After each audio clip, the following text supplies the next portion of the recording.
नमस्कार विद्यार्थी मित्रांनो, मी विनोद नाईक. आपण पाहत आहोत इयत्ता 9वीचा विज्ञान, ज्याच्यामधील 13वा लेसन, ज्याचं नाव आहे कार्बन एक महत्त्वाचे मूलद्रव्य. विद्यार्थी मित्रांनो, याच्यापूर्वी 3 सेशन झालेले आहेत, ज्याच्यामध्ये आपण कार्बन आपण ज्या गोष्टी बघत असतो त्याच्यामध्ये कुठे कुठे आढळतो त्याच्याविषयी जाणून घेतलेला आहेच.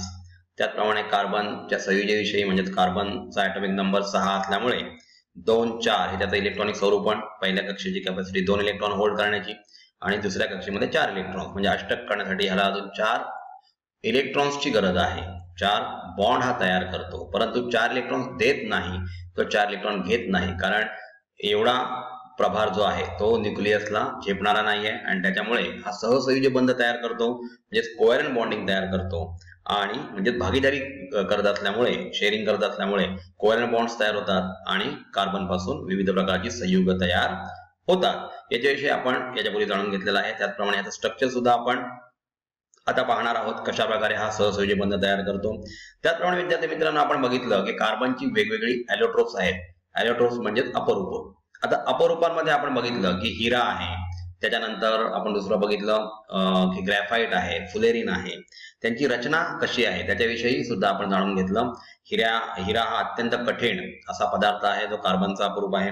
हिरा आणि ग्रॅफाइट यांच्यामध्ये डिफरन्स काय आहे बघा. हिऱ्यामधून इलेक्ट्रिसिटी वाहू शकत नाही, कारण ह्याचे प्रत्येक ॲटम जे असतात ते इतर 4 ॲटमला जोडलेले असतात आणि त्याच्यामुळे ह्याच्यामध्ये कोणत्याही प्रकारचा इलेक्ट्रॉन शिल्लक नसतो. परंतु ग्रॅफाइटची रचना वेगळ्या प्रकारची असते, म्हणजे ग्रॅफाइटमध्ये प्रत्येक अणू जो असतो तो इतर 3 अणूंना जोडलेला असतो आणि त्याच्यामुळे ग्रॅफाइट मधून इलेक्ट्रिसिटी वाहू शकते, म्हणून त्याचा वापर आपण इलेक्ट्रोड्स म्हणून करतो. आता याच्याविषयी आपण आधीच्या सेशन मध्ये जाणून घेतलेला आहे. विद्यार्थी मित्रांनो, आता आपण कार्बनचे काही गुणधर्म किंवा कार्बन विषयी त्याचं इतर समजा हायड्रोजन बरोबरचं स्ट्रक्चर आहे ते कशा प्रकारे तयार होतं याच्याविषयी आपण जाणून घेणार आहोत. चला तर मग पाहूया. कार्बन एक महत्त्वाचे मूलद्रव्य, याच्यामध्ये सेशन 4. इथे बघा, अस्फटिकी अपरूपे बघूया आपण. ह्याच्या पूर्वीच्या 3 सेशन मध्ये आपण स्फटिकी अपरूपांविषयी बघितलं, जसं की हिरा किंवा फुलेरिन किंवा ग्रॅफाइट विषयी बघितलं. आता आपण ह्या सेशन मध्ये पाहणार आहोत की अस्फटिकी रूपे म्हणजे नॉन क्रिस्टलाइन, म्हणजे क्रिस्टल्स नसतात, किंवा अमॉर्फस फॉर्म. अमॉर्फस म्हणजे पावडरी फॉर्म. जसे आपण टाल्कम पावडर वापरत असतो त्याप्रमाणे याची पावडरी फॉर्म असते, किंवा आपण कणिक बघतो गव्हाचा आटा, ते तसं पावडरी फॉर्म असतो. तसं अस्फटिकी अपरूप म्हणजेच अमॉर्फस फॉर्म. या रूपातील कार्बनच्या अणूंची रचना ही नियमित नसते. जशी आपण ती रचना ग्रॅफाइट मध्ये किंवा फुलरिन मध्ये किंवा हिऱ्यामध्ये बघितली, ती नियमित रचना आहे, रेग्युलर आहे त्याची रचना. परंतु इथे ही नियमित नसते. दगडी कोळसा, लोणारी कोळसा, कोक ही कार्बनची अस्फटिकी अपरूपे आहेत. तर विद्यार्थी मित्रांनो, आपण दगडी कोळशाविषयी जाणून घेऊया. दगडी कोळसा हे जीवाश्म इंधन असून यामध्ये कार्बन, हायड्रोजन व ऑक्सिजन असतात. आता जीवाश्म इंधन म्हणजे विद्यार्थी मित्रांनो, आपल्याला माहिती आहे लाखो वर्षापूर्वी या वनस्पती किंवा प्राणी जमिनीमध्ये गाळल्या गेल्या. ज्या वनस्पती गाळल्या गेल्या त्याच्यापासून दगडी कोळसा तयार झाला. हा दगडी कोळसा म्हणजेच जीवाश्म इंधन आहे. यात थोड्या प्रमाणात नायट्रोजन सुद्धा असतो, फॉस्फरस असतो किंवा सल्फर सुद्धा असतो आणि हा स्थायू रूपात आढळतो, म्हणजेच आपल्याला सॉलिड स्टेट मध्ये मिळत असतो. याचे 4 प्रकार आहेत. पैकी पहिला प्रकार बघूया आपण, पीठ. म्हणजे कार्बनचं प्रमाण जसं जसं वाढत जाईल त्याप्रमाणे याचं नाव वेगवेगळं आहे. तर पीठ बघा, कोळसा तयार होतानाची पहिली पायरी म्हणजे पीठ तयार होणे. तर पीठ हे त्याचं नाव आहे, कोळसा तयार होण्याची पहिली पायरीचं. यामध्ये पाण्याचे प्रमाण जास्त व कार्बनचे प्रमाण 60% पेक्षा खूप कमी असते. म्हणजे इथे पाण्याचं प्रमाण जास्त आहे पीठ मध्ये आणि 60% पेक्षा कार्बनचं प्रमाण खूपच कमी असतं आणि म्हणून यापासून कमी उष्णता मिळते. म्हणजे पीठ पासून आपल्याला उष्णता कशी मिळते, तर कमी उष्णता मिळत असते. पीठची रचना बघा बाजूला तुम्हाला दिलेली आहे. त्याचप्रमाणे इतर सुद्धा त्याचे काही प्रकार आहेत. 3 प्रकार अजून बाकी आहेत, ते आपण पाहणार आहोत. इथे पहा, दुसरा आहे लिग्नाइट. जमिनीच्या आत वाढता दाब व तापमान यामुळे पीठचे रूपांतर लिग्नाइट मध्ये होते. पीठ आपण बघितलं की पहिली स्टेप आहे, त्याच्यात 60% पेक्षा कमी कार्बन असतो. आता लिग्नाइट मध्ये दाब आणि तापमानामुळे काय होतं, तर यामध्ये कार्बनचे प्रमाण सुमारे 60 ते 70% इतके असते. कोळसा तयार होण्याची दुसरी पायरी म्हणजे विद्यार्थी मित्रांनो कोणती आहे, तर लिग्नाइट ही आहे. त्याच्यानंतर तिसरा प्रकार आहे, तो आहे बिट्युमिनस. आता बिट्युमिनस म्हणजे कोळशाच्या निर्मितीतली तिसरी पायरी. पहिली कोणती होती, पीठ, नंतर झाला लिग्नाइट आणि त्याच्यानंतर बिट्युमिनस. अशा प्रकारचा कोळसा तयार होतो आणि यात कार्बनचं प्रमाण साधारण विद्यार्थी मित्रांनो 70 ते 90% इतके असते. आणि शेवटचा प्रकार आणि सर्वात महत्त्वाचा प्रकार म्हणजे अँथ्रासाइट. आता अँथ्रासाइट कोळशाचे शुद्ध स्वरूप म्हणून अँथ्रासाइट ओळखला जातो आणि हा कोळसा कठीण असतो आणि त्यात कार्बनचे प्रमाण विद्यार्थी मित्रांनो सुमारे 95% इतके असते. आपण पहिला कोणता बघितला तर पीठ मध्ये 60% पेक्षा कमी कार्बनचं प्रमाण, लिग्नाइट मध्ये 60 ते 70%, बिट्युमिनस मध्ये 70 ते 90% आणि अँथ्रासाइट मध्ये आपण बघितलं ते म्हणजे किती तर 95%. त्यापेक्षा जास्त सुद्धा असू शकतो. अशा प्रकारचं कार्बनचं प्रमाण असतो आणि ही 4 नावं आपण लक्षात ठेवायची आहेत, कारण एक्झाम मध्ये अशा प्रकारचे प्रश्न तुम्हाला विचारले जातात. इथे बघा लिग्नाइटचं स्वरूप आपल्याला दिसते कसं आहे ते. याच्यामध्ये तुम्हाला सांगितलं 60 ते 70% आहे. नंतर याच्यामध्ये बिट्युमिनस मध्ये 70 ते 90% आणि साधारण 95% गेल्यापेक्षा जास्त अँथ्रासाइट मध्ये कार्बन असतो आणि शुद्ध कोळसा जो आहे तो म्हणजे अँथ्रासाइट हा होय. आता पाहूया आपण चारकोल. प्राण्यांपासून तयार होणारा चारकोल हा प्राण्यांची हाडे. आता प्राण्यांपासून जर चारकोल तयार करायचा असेल तर प्राण्यांची हाडे, शिंगे इत्यादीपासून तयार करतात. तर वनस्पतीपासून तयार होणारा चारकोल हा लाकडाच्या अपुऱ्या हवेत केलेल्या ज्वलनापासून तयार होतो. अपुऱ्या हवेत म्हणजे ह्याच्यामध्ये ऑक्सिजन सप्लाय केला जात नाही आणि त्याच्यापासून तयार होतात. विद्यार्थी मित्रांनो लक्षात घ्या, केमिस्ट्रीच्या लॅबोरेटरीमध्ये अशा प्रकारे आपल्याला चारकोल टेस्ट याच्या पुढे घ्यायचे आहेत. तर चारकोल टेस्ट घेताना जो चारकोल आपल्या हातात दिसणार आहे ब्लॅकिश कलरचा, हा लाकडाला अपुऱ्या हवेत जाळलेला आहे आणि त्याच्यामध्ये तो पूर्ण ज्वलन झालेलं नाही आणि त्याच्यामध्ये आपण चारकोल टेस्ट घेत असतो. कोळशाचे उपयोग पाहूया. कारखान्यात व घरामध्ये कोळसा इंधन म्हणून वापरतात. बघा आपण बऱ्याचशा सिनेमांमध्ये पाहतो की त्या ट्रेन मध्ये ते कोळसा टाकत असतात आणि त्या भट्टी पेटल्यामुळे त्याच्यापासून इंधन तयार होतं, म्हणजेच वाफ तयार होते पाण्याची आणि त्याच्यावरती आगगाडी धावत असते. म्हणजेच कारखाना किंवा घरामध्ये अशा प्रकारे कोळसा इंधन म्हणून वापरतात. कोल गॅस व कोल टार म्हणजे डांबर मिळवण्यासाठी कोळशाचा वापर करतात. विद्युत निर्मितीसाठी औष्णिक विद्युत केंद्रात कोळसा वापरतात. म्हणजे थर्मल पॉवर कॉर्पोरेशन जे आहेत त्याच्यामध्ये कोळशाचा वापर करून पाणी गरम केलं जातं. पाणी गरम केल्यावर पाण्याची वाफ होते. वाफेमुळे टर्बाईन्स फिरतात आणि त्याच्यानंतर जनित्रांद्वारे विद्युत धारा तयार होते आणि ती आपण आपल्या घरामध्ये वापरत असतो. त्याच्यानंतर तिसरा प्रकार आहे कोक. दगडी कोळशातून कोल गॅस काढून घेतल्यावर उरणाऱ्या शुद्ध कोळशाला कोक म्हणतात. त्याच्या लक्षात घ्या कोक म्हणजे काय तर दगडी कोळसा जो आहे जीवाश्म इंधन म्हणून वापरण्यात येणारा, त्याच्यामधून जर कोल गॅस काढून घेतला तर जो शुद्ध राहतो कोळसा, उरणारा जो कोळसा आहे त्याला कोक असं म्हटलं जातं. आता कोकचे उपयोग पहा. घरगुती इंधन म्हणून त्याचा वापर केला जातो. कोकची रचना आपल्याला बाजूला दिसत आहे बघा. कार्बनचे अस्फटिकी रूप आहे ते. क्षपणकारक म्हणजे रिड्युसिंग एजंट म्हणून कोकचा वापर केला जातो. आता क्षपणकारक म्हणजे काय? क्षपण करणं म्हणजे काय? तर हायड्रोजन मिक्स करणं किंवा ऑक्सिजन काढून घेणं.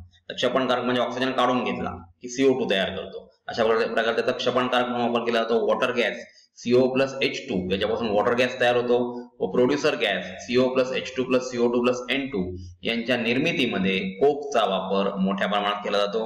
विद्यार्थी मित्रांनो लक्षात घ्या, हा रिड्युसिंग एजंट म्हणून सुद्धा कोकचा वापर केला जातो, म्हणजे क्षपणक म्हणून त्याचा वापर केला जातो. आता आपण पाहूया हायड्रोकार्बन्स, ज्याच्यामध्ये हायड्रोजन आणि कार्बन आहे त्यांना हायड्रोकार्बन्स असं म्हणतात. आता त्याचे मूलभूत सेंद्रिय संयुगे म्हणजे हायड्रोकार्बन बेसिक ऑर्गॅनिक कंपाऊंड बघूया. बहुतेक सेंद्रिय संयुगात कार्बन सोबत हायड्रोजन हे मूलद्रव्य समाविष्ट असते. कारण कार्बनची व्हॅलेन्सी 4 आहे आणि हायड्रोजनची व्हॅलेन्सी 1 आहे. म्हणजे कार्बन आणि हायड्रोजन यांच्यामध्ये अशा प्रकारे सहसंयुज बंध तयार होतो आणि म्हणून कार्बन आणि हायड्रोजन यांची नेहमी संगत असते. ही मूलद्रव्ये सेंद्रिय संयुगे म्हणजे मूळ संयुगे म्हणून ओळखली जातात. याला हायड्रोकार्बन असंही म्हणतात. कारण याच्यामध्ये कोण आहे तर कार्बन आणि हायड्रोजन. कार्बनचे सौरपण तुम्हाला सांगितलेलं आहे 2-4 असं आहे.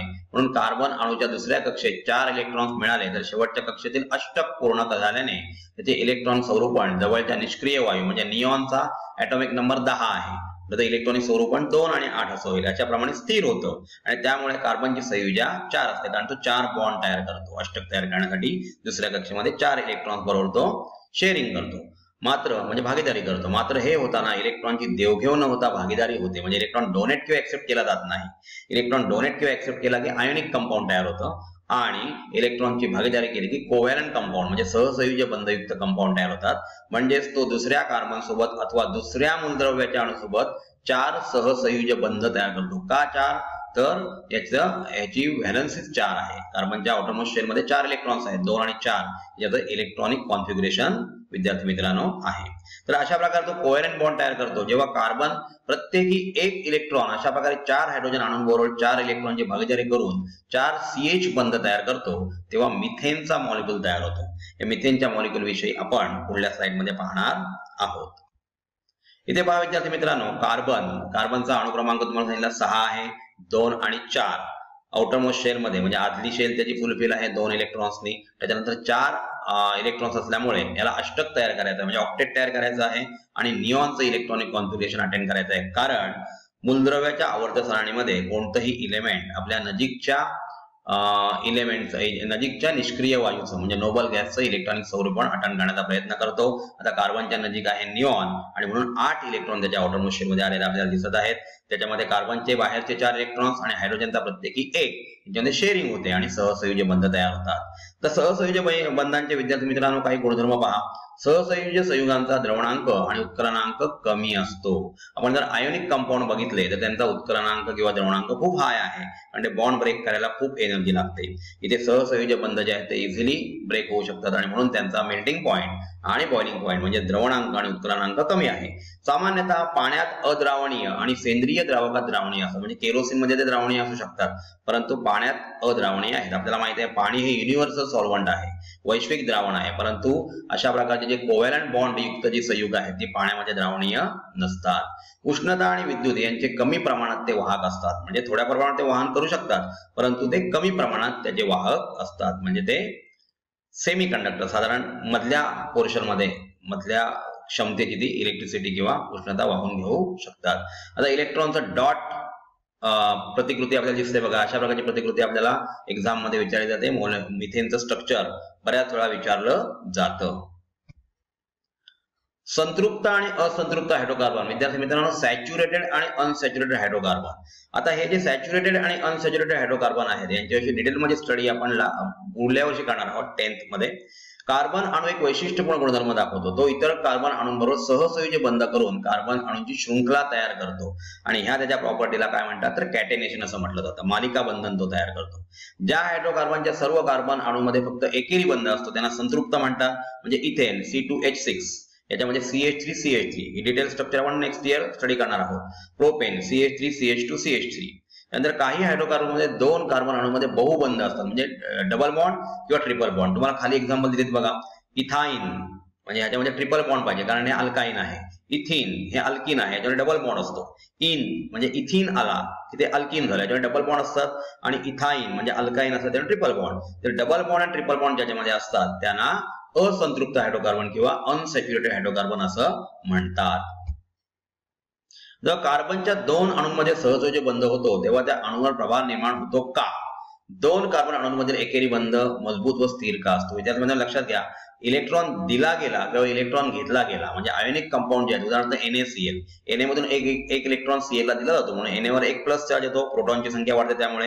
आणि क्लोरीन मध्ये 1 इलेक्ट्रॉन वाढतो म्हणजे प्रोटॉनची संख्या 1 ने कमी होते आणि इलेक्ट्रॉनची संख्या निगेटिव्ह चार्जेबल इलेक्ट्रॉनची संख्या वाढते आणि म्हणून त्याच्यावर निगेटिव्ह प्रभाव येतो. परंतु जेव्हा कोव्हॅलंट कंपाऊंड सहसंयोजी बंध तयार होत असतात तेव्हा इलेक्ट्रॉनची देवाणघेवाण होत नाही तर इलेक्ट्रॉनची शेअरिंग होते. म्हणून अशा प्रकारच्या अणूंवर कोणत्याही प्रकारचा प्रभाव निर्माण होत नाही व हे जे बॉन्ड असतात एकेरी बंध मजबूत असतात, परंतु दुहेरी आणि तिहेरी बंध जे असतात त्यांच्यामध्ये आपण ऍडिशन रिएक्शन करतो म्हणजे ते बंध आपण इझिली ब्रेक करू शकतो. हे बघा कोळशाच्या पाण्यातील विद्राव्यात आपल्याला दिसतंय. या क्लासमध्ये आपण बघितलेला आहे पाण्यामध्ये टाकलेला कोळसा आहे आणि तो विद्राव्य पूर्णपणे काय झालेला आहे तर त्याचं सोल्युशन तयार झालेलं आहे. विद्यार्थी मित्रांनो, अशा प्रकारे आपण या सेशनमध्ये कार्बन कशा प्रकारे सहसंयोजी बंध तयार करतो, त्याच्यापासून तयार झालेलं मिथेनचं स्ट्रक्चर किंवा संतृप्त आणि असंतृप्त हायड्रोकार्बन म्हणजे काय याच्याविषयी जाणून घेतलं. धन्यवाद.